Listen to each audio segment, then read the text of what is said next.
Quarantine Chats. We got a very special guest here today, NBA reporter, national reporter for USA Today, Mark Medina. He's covered the Lakers dynasty with Kobe Bryant, Pau Gasol, and the Warriors dynasty with Durant, Klay Thompson, Curry, and Draymond. How you doing today, Mark? Hey, I'm doing well, all things considered. Thankfully healthy and working during this whole ordeal, and hope you and everyone else is hanging in there. Yeah, I'm really excited to have you on as a guest. Thank you so much for appearing in as our show. And, Isaiah has personally been inspired by a lot of your work. Oh, wow. Well, I'm humbled to hear such nice words. Definitely don't take that for granted. I'm honored to be on your show. All right, so we'll start with the first question here. It's related to, the whole COVID-19 crisis. Obviously, there's a lot of speculation as if the season is going to resume. And so we're going to jump to Isaiah, who has a specific question on how this season is going to play out. Yeah, thanks, Steven. But before I go into my first question, I just want to take a moment and thank Mark for all that he's done for my sports media career. I met Mark back at Oracle Arena 2 years ago after one of the NBA Finals games in 2017. I was there working as an usher for the Warriors, and he was there covering the game, and we bumped into each other after both of our nights were done, and we had a conversation about the Warriors-Cavs game and also about how I really wanted to get into the sports media business and be like Mark and cover sports.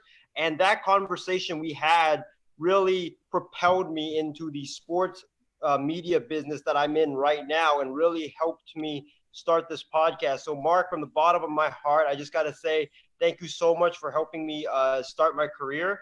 And the question that I have for you is, I want to start with the billion-dollar question, the question that everyone wants to know. Will the NBA resume? We've heard recently about Orlando and Disney World being the front runner to resume the season. And also we've heard about a potential play-in tournament for the 7 through 15 seeds in each conference. What's the latest as it pertains to the potential resumption of the NBA season? Yeah, well, first off, Isaiah, really humbled and almost speechless about your really kind words and the, you laying out the impact that, our interaction at Oracle Arena did for you, and happy that, all that you've done so far and getting this podcast launched. So happy to lend a helping hand in whatever way I can, no matter how small. But to the question you asked about the NBA, it's very hard to say at this point. They had a meeting with the 30 GMs today. They're going to have more conversations on Friday with their board of governors meeting. What a board of governors meeting is, it's a meeting with all the owners. And from what I've been told, there's not a feeling going in that the NBA is going to come out of this meeting with this definitive resolution of when or if there will be a season. The agenda on the meeting is to, bounce ideas off each other and in terms of weighing the pros and cons of some of the proposals you just outlined. And so my sense is that they're going to have that conversation, then they're going to huddle up, put their notes together, probably have some more talks over the weekend. And then, this isn't definitive, but maybe at some point next week or the following week, there is more clarity on what they're going to do definitively. And as far as the proposals, nothing's ruled out. And so that makes it hard to say which way they're leaning one way or the other. But the reality is the NBA has maintained that the number one priority is safety. So when it comes to that, how do they weigh that? Do they try to have as few teams as possible and therefore jump into a play-in tournament or the postseason?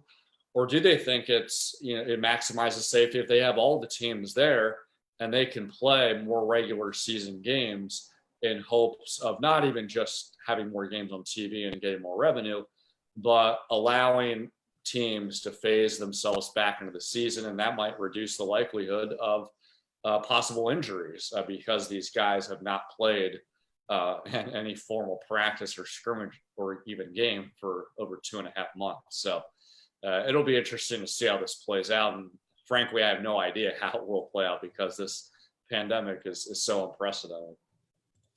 Yeah, I totally agree with you. I really think the NBA do need to have a few regular season games before they jump right into the postseason. Because as you said, a lot of the guys don't really have access to gyms. Not a lot of guys are really lucky to have their own home gym. So I really think that with the players that aren't really in basketball shape right now, I think they got to have a couple of games, maybe as like a warm up, and then they can jump into the playoffs. Yeah, and the sense seems to be when you talk to, different coaches and agents and GMs around the league is that, guys are going to need 3 to 4 weeks to start ramping things back up with practices. And here's the even more complicated thing. When I asked that question of Chris Paul, who's the head of the players union as the president, a month ago, he hesitated to say an exact timeline because he noted, look, every team's roster is different. Some are veterans, some are young guys, and so it might take longer for some of the veterans to get back into rhythm than some of the young guys. And also, it also depends on, maybe some of the veterans who are star players have had more access to be able to get actual workouts and get up and down the floor because they have either their own gym or have access to one. So not a lot of easy answers with how the NBA figures that puzzle out, as many others. Yeah, and another question I have for you is, so before this pandemic hit, the popular opinion was that the NBA champion would be teams like the Lakers or the Clippers or the Bucks. However, do you see with this unique situation that we are in, do you think that this unique situation would give teams like the Rockets or the Celtics or the 76ers or some type of dark horse team a legit chance to win it all this year? Because everybody's got that like 2-month layoff now. Yeah, it's a good question. At the end of the day, I mostly handicap the favorites the same way I did before, the season was suspended. I will say that I expect that the Philadelphia 76ers will significantly improve because Ben Simmons was able to heal a little bit, and he was one of the most notable NBA stars that was dealing with injuries this season. Now with the Lakers, when you talk to LeBron James and some of his other teammates, they have made the point that it's not really, they knock against the conventional wisdom that, hey, this lapse has helped them because they're an older team. They feel like the momentum being stalled could hurt them because they were just starting to shift into gear and putting on the accelerator into full drive. And so it's that equivalent of using this car analogy that they're suddenly asked to come to a complete stop. So how do you regenerate that energy moving forward? But reality is, I think a lot of these teams are going to go through this. The Lakers in particular, because they are a veteran team, I think that they've probably been able to, deal with these circumstances a lot better. Guys like LeBron he has access to his own gym, but I think also because the team is mostly consistent of veterans, they've probably been more disciplined with the limited training, how they are with their diet, that some of these inevitable challenges that come up with rustiness and getting your timing down won't be as prevalent as maybe with other teams. But it's really a crapshoot. But if I had to guess, I still put the Lakers as the favorite to win, Clippers behind them, and the Bucks. At the end of the day, as it is in normal circumstances, usually talent is the number one thing that determines a team's success.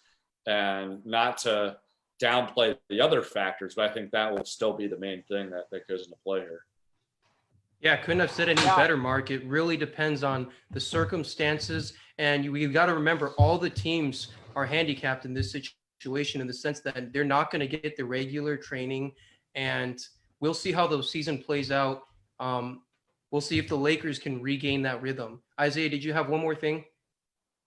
Yeah, one last thing I had to say before I turn it over to Ryan was I really think you have to give Frank Vogel, the Lakers head coach, a lot of credit for what he's done this season. We all know coming into this season that Frank Vogel was not the Lakers' top choice, not even their to be their head coach. And Frank Vogel, with the way that he has united this team, the way that he had them playing such great basketball, going down the stretch, beating the Bucks, beating the Clippers, and how he got guys like Dwight Howard, who is a multi-time all-star, to accept a role on the bench is just really, really impressive. Kudos to you, Frank Vogel, for just doing an outstanding job this season. Yeah, I totally agree. I mean, at the end of the day, as you guys know, talent is the number one thing that drives an NBA team.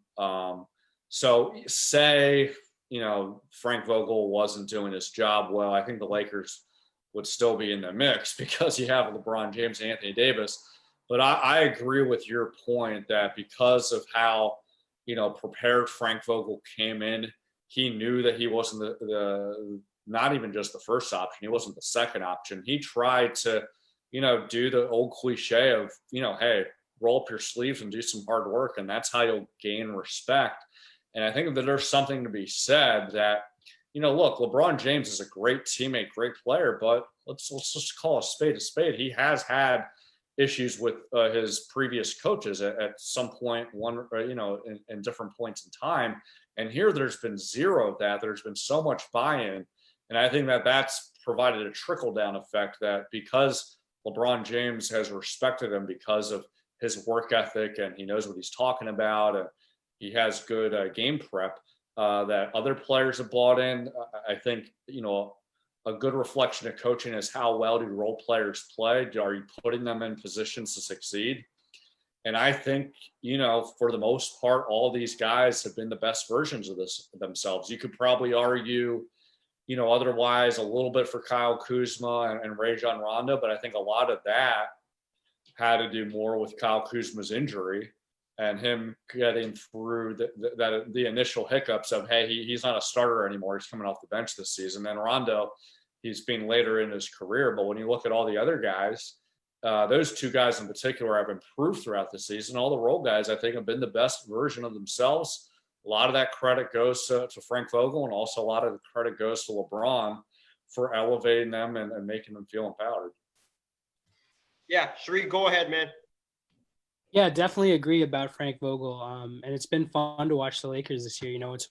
They've been one of my favorite teams to watch, just from a pure entertainment basis. But my question kind of has to do with college basketball. So recently we've seen top recruits out of high school like Jalen Gill and Dayshawn Nix bypass college ball and go straight to the G League.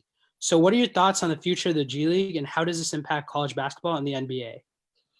Well, it's certainly going to be impacting both parties. And, for college basketball, you almost see the G League as, hey, another recruiting rival, right? It's not so much anymore of just, hey, how do the ACC powerhouses rank against the Big East powerhouses and the Pac-12 and the SEC? Now it's, hey, to go to the G League. At the end of the day, I think they're in this gray area where it's not like the majority of these prospects are jumping to the G League, but this isn't an aberration either. So college basketball obviously has to take this seriously. And I think that's already paved the way that this one and done rule is eventually going to, be eradicated probably by the next labor deal.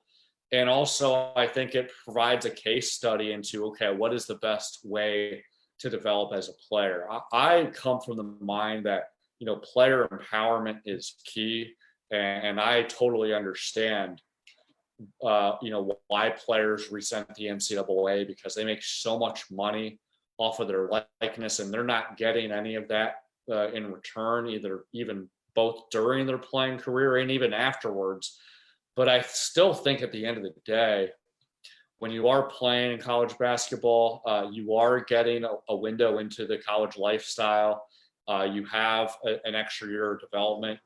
You do have some, you're able to take advantage of that exposure, where at least that helps with, your draft stock, your development, your name recognition, where, the life in the G League is not glamorous at all.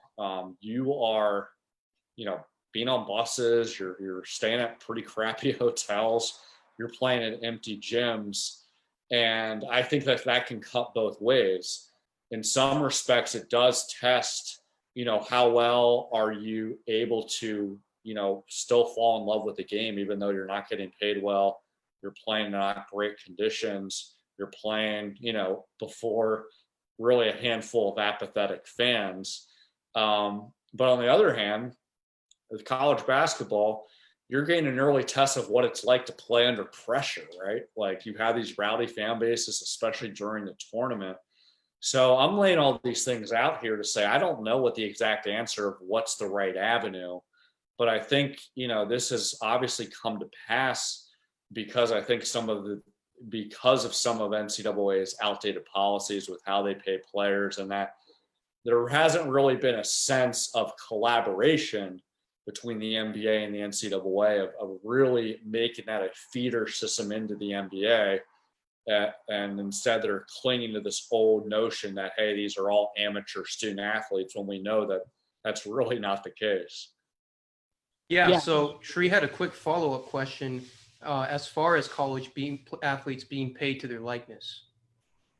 Yeah. So like as we all know, in 2021, the NCAA has introduced some legislation that, college athletes can be paid for their likeness. So being that a major issue with college sports is that the athletes are unpaid, do you think that this kind of decelerates the growth of the G League, or do you think that continues even after this? No, I think the G League is going to continue to grow, and a lot of teams have really leaned on that and making it part of almost the equivalent of what Major League Baseball has with it being, a minor league team. You'll have a lot of teams, especially in small markets, lean on their G League teams to, sign guys on 10-day contracts when, some of their players are hurt. Maybe not their franchise guys, but some of their role players, maybe they'll send them down to their G League team to get some time in the scrimmage to help with their rehab. But as far as, the payment solution, again, I come from the perspective of player empowerment and that you should be compensated fairly.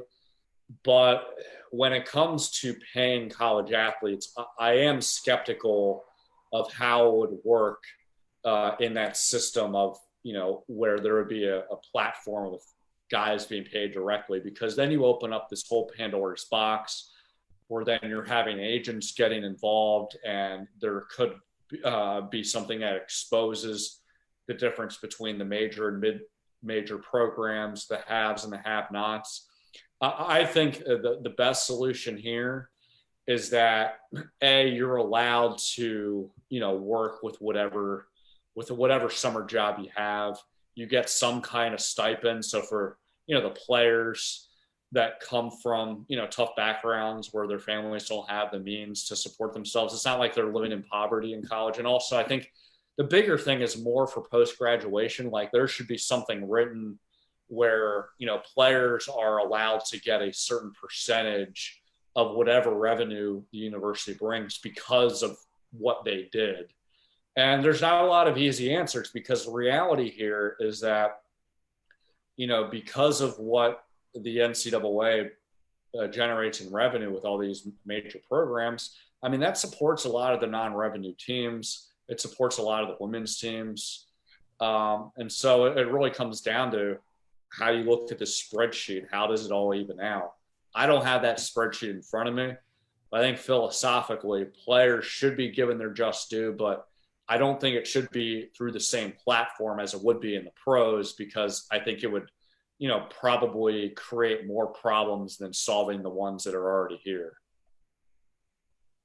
Yeah, that's a great way to wrap it up, Mark. I mean, I think that you're right. It's going to be tough to compensate players in college the same way because of some of the university regulations and NCAA regulations in college. So my question is, we've talked a lot about the evolution of basketball and sports in general over the past 15 to 20 years.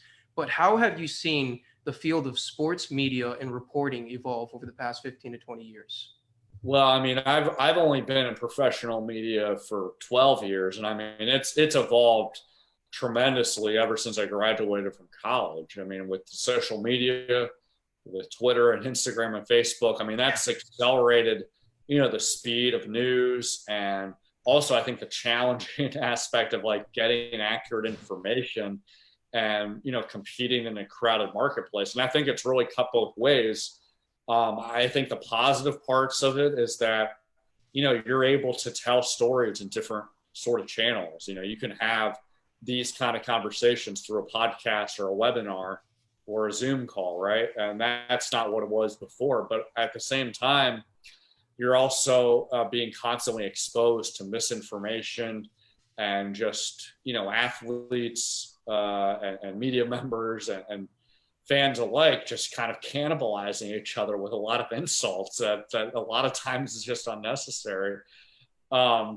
So it has made a creative challenge, but I think for the most part, the positives have outweighed the negatives, because I think that it does expose who are good outlets, who aren't, who are the ones that work hard, who are the most enterprising and rewards that good work. I think the cream does rise to the top, but the walls have torn down where it's not a conventional, hey, you clock in at this time and you clock out at that time.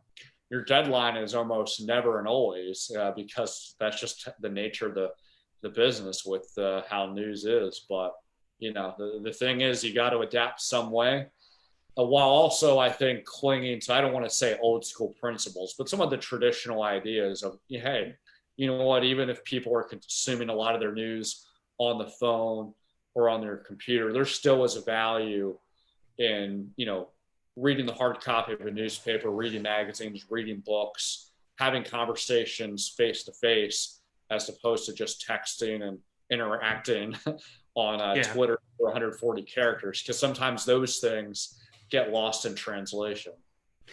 Yeah, it's definitely been really entertaining to see some of Joel Embiid's Twitter escapades and some Adrian Wojnarowski bombs, Woj bombs as they call it. Yeah. And then, as we mentioned earlier, watching you on The Herd on YouTube, just so much access to media now. It's really, really interesting and entertaining.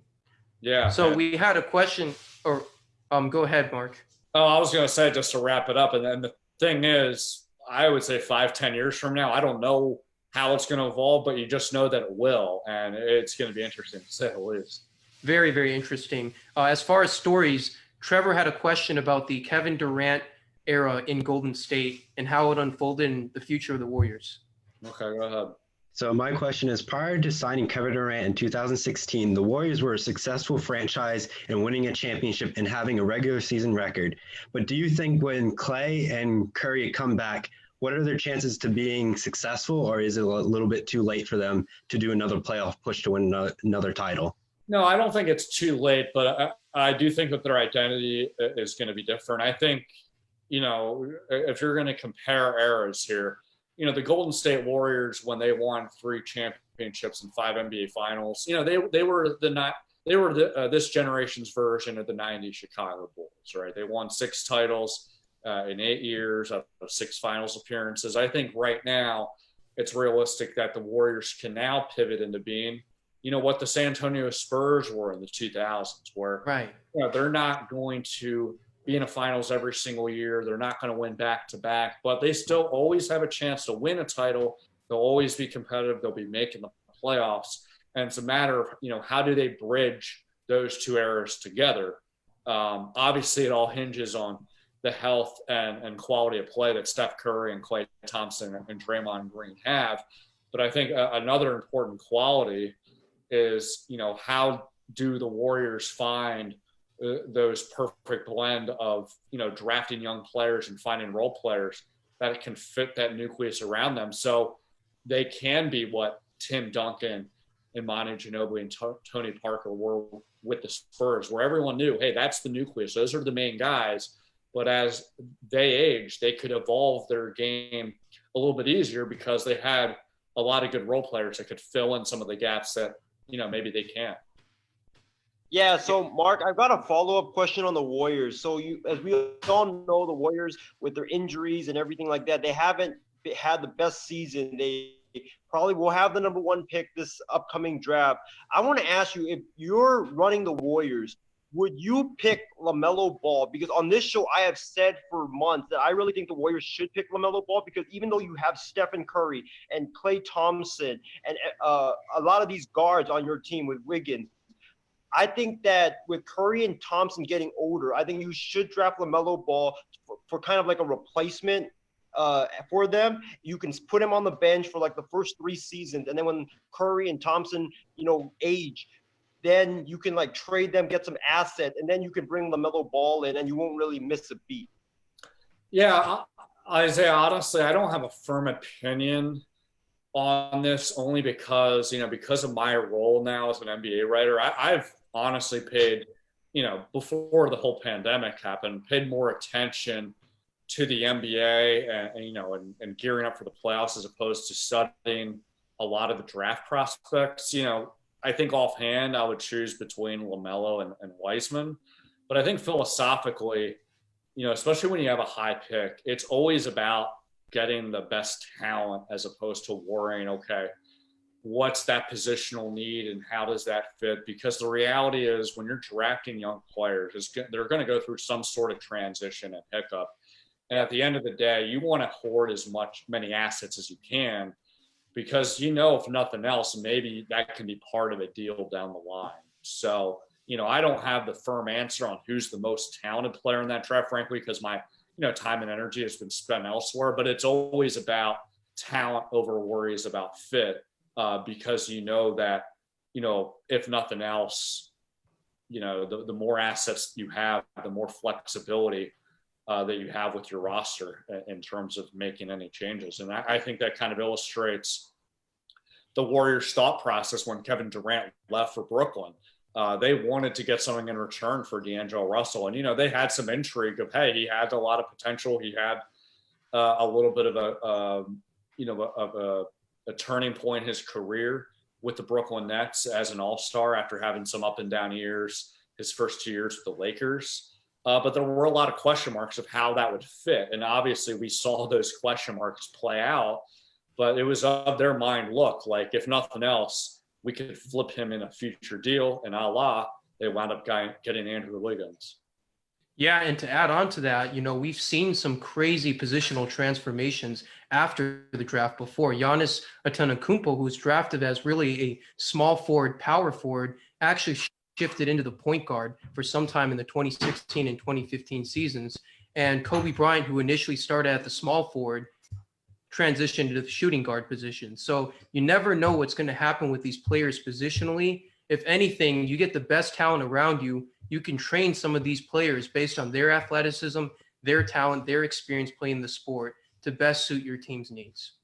Yeah, you said it perfectly. And I think, the Warriors aren't unique to this, but, a lot of NBA teams, including the Warriors, they also factor in just the guy's character. And is he, a team guy? Is he, what Draymond has famously said a few years ago of, hey, forget 82 game players. How about 16 game players? And what he meant by that is, it's one thing to have some success in the regular season, but are these guys built for the playoffs in terms of handling the pressure, being able to come up in big moments, and also, be versatile where, they can plug into different needs depending on all these, varying rotations.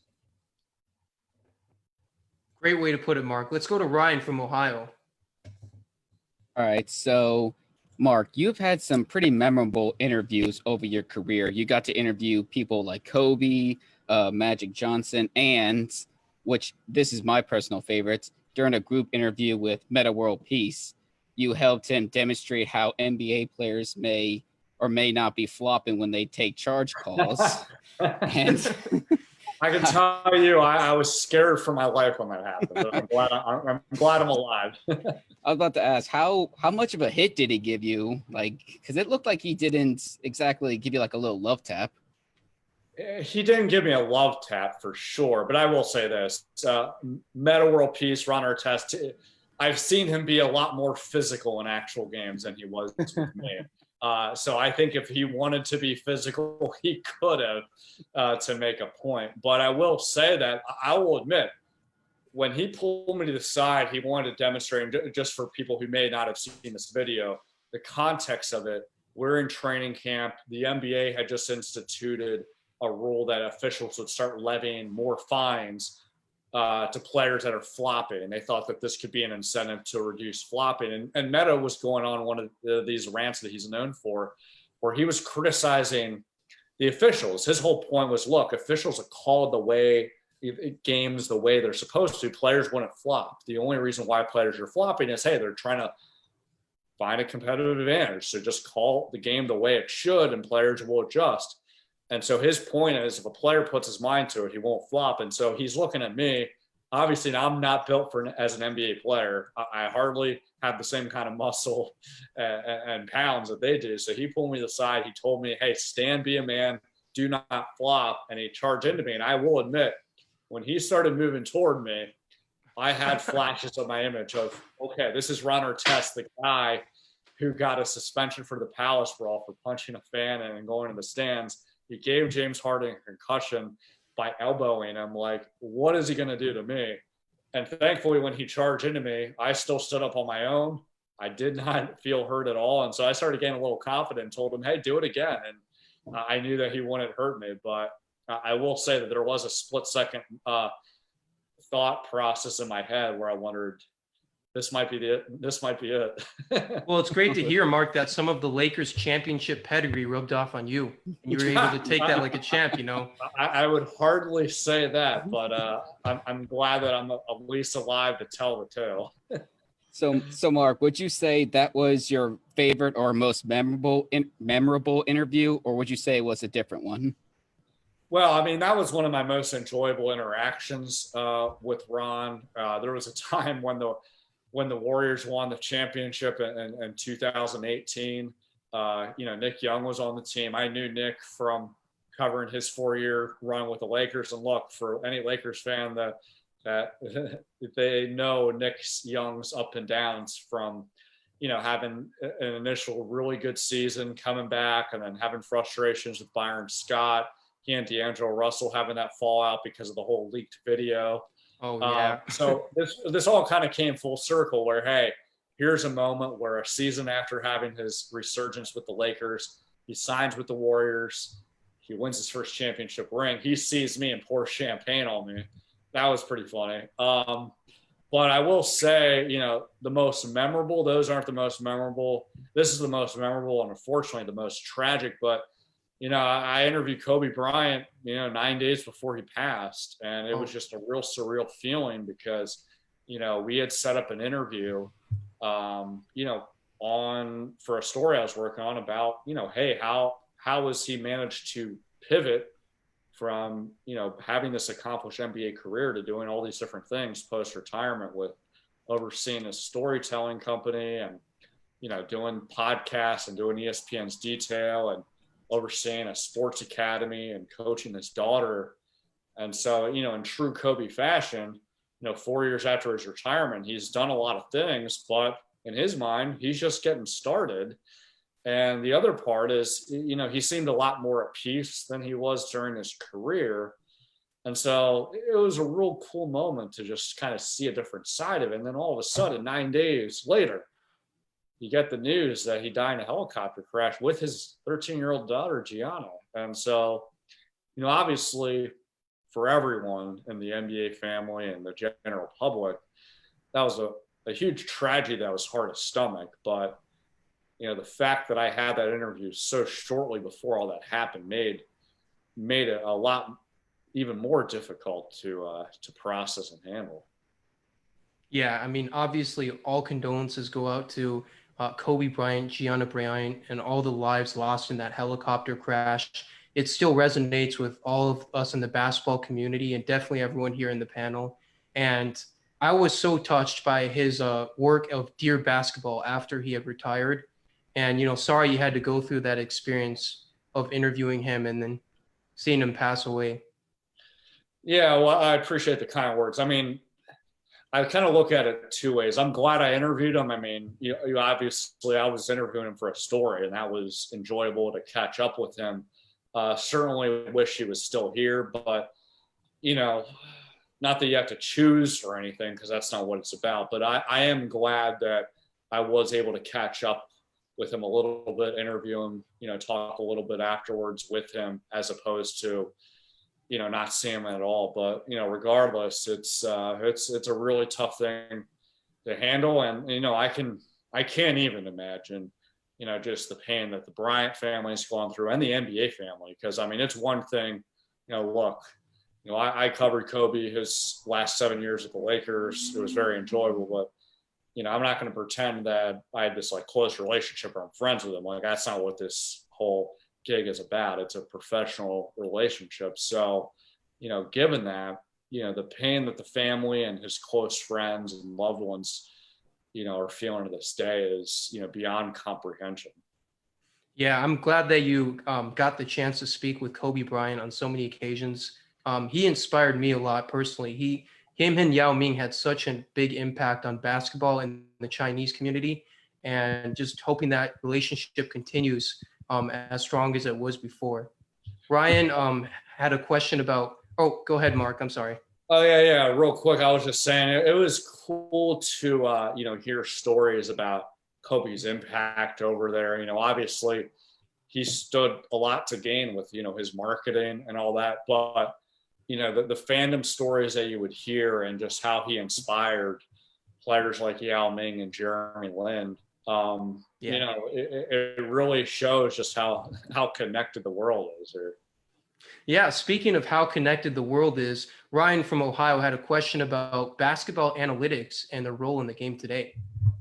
Yeah, so on this podcast, I brought up some advanced statistics such as value over replacement player. I still can't say that stat to this day. Win shares on offense and defense. And I just want to get your opinion. Why do you think these stats aren't brought up more in like sports media when discussing who could be a better player or who the best player is? Well, I'll be honest, I don't even know what those stats mean. So what are those exactly?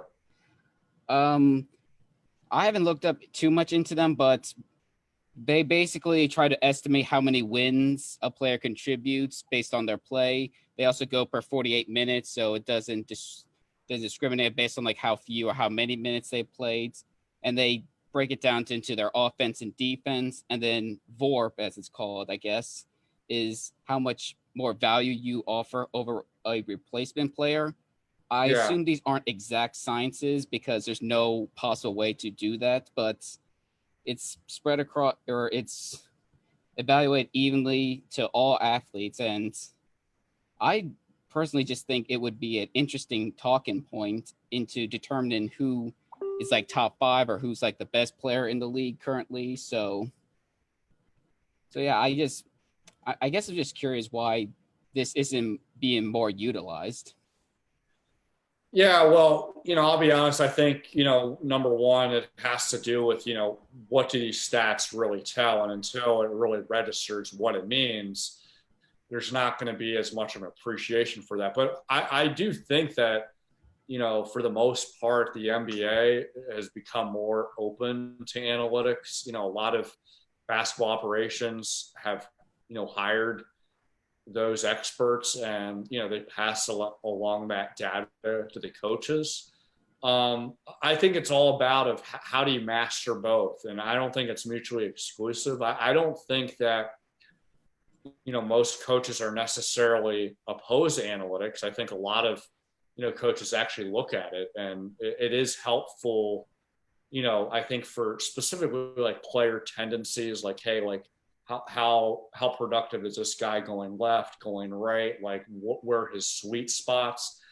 But I think the danger zone that some players and coaches do have is, look, like these guys have an innate feel for the game and a lot of it's instincts, a lot of it is just human nature, and you don't want to replace a computer algorithm into those things. You want to be able to meld them together. So the sense that I get, when you talk to, even the more progressive coaches like Greg Popovich and Steve Kerr and even Mike D'Antoni, I mean, they're always going to put, the player instincts and their own instincts number one, and then they'll look at analytics as a tool.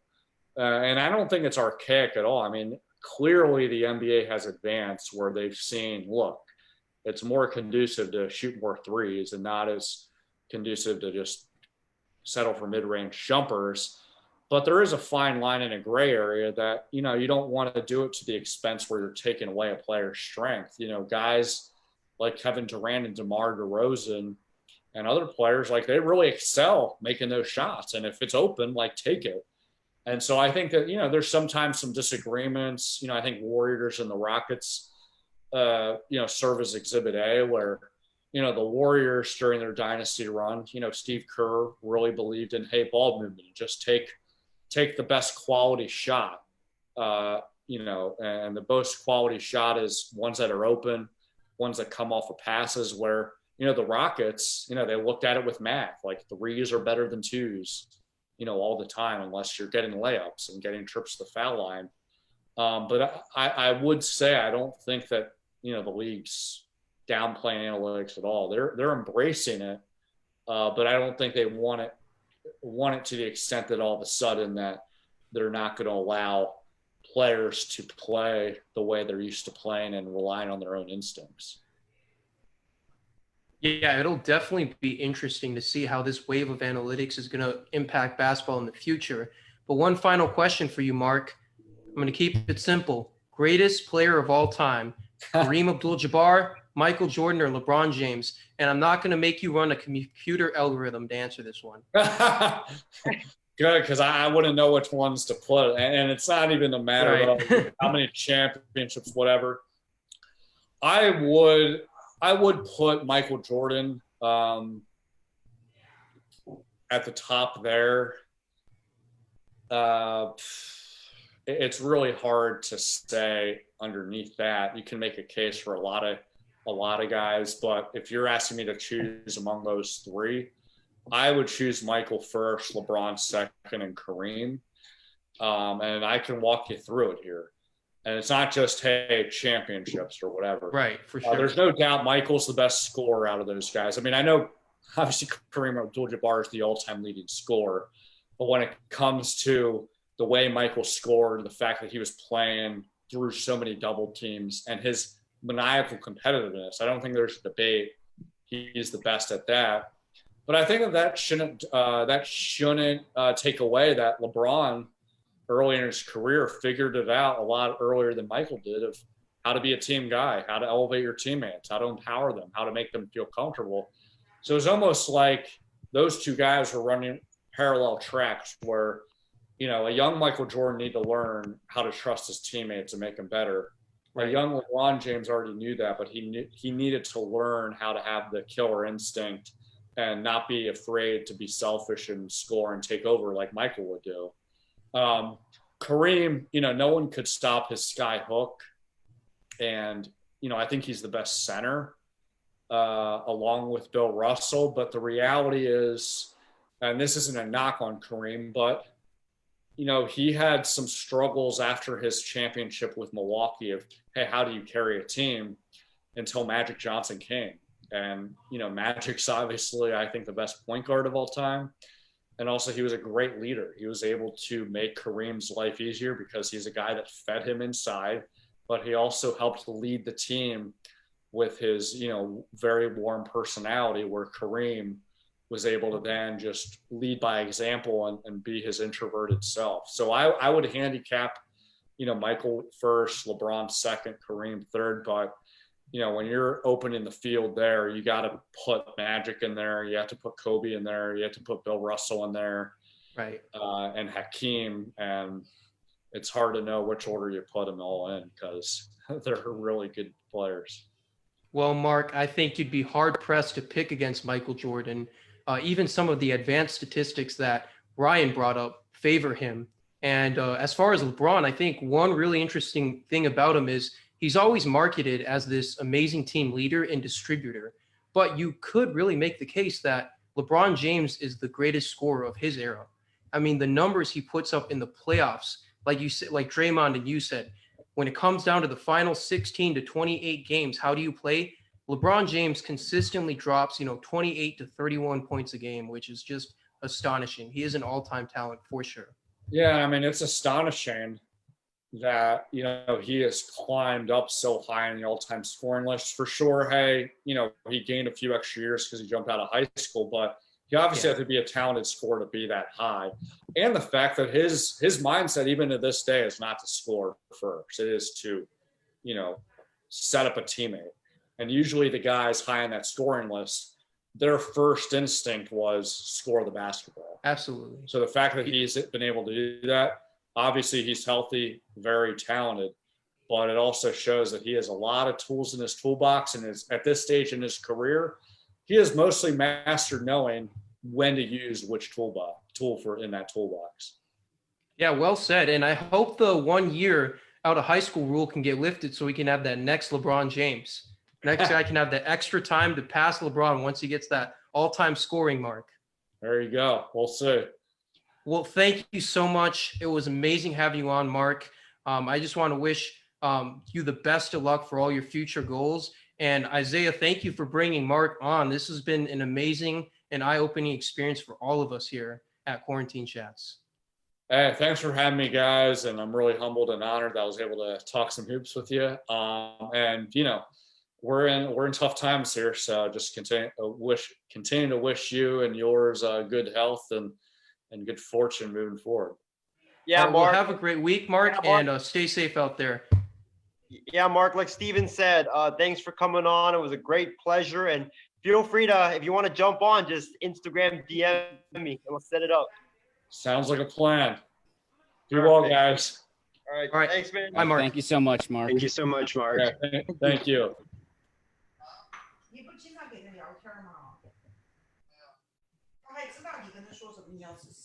All right, guys, so that's going to do it for us for now, but we're going to take a quick commercial break, and we'll come back with some of our analysis on the ESPN Top 74 NBA Players list. Brian and Isaiah got a lot to say about it. I got a lot to say about it as well. Steph Curry, Kawhi Leonard, Kevin Durant, Damian Lillard, all these players are going to be mentioned, so be sure to tune in, guys. I'm going to put us on a quick commercial break. Isaiah. And also, one last thing I got to say is that also when we come back, we're going to be ranking our top 5 shooting guards. And also we will be talking about JT Daniels landing with my Georgia Bulldogs. So the better JT, Ryan. JT my Barrett. opinions on this. I'm playing with you guys. I got to add a little bit of controversy, but that'll do it for us, guys. For now, we're going to get into the commercial break. And I'll see you guys shortly. Thanks.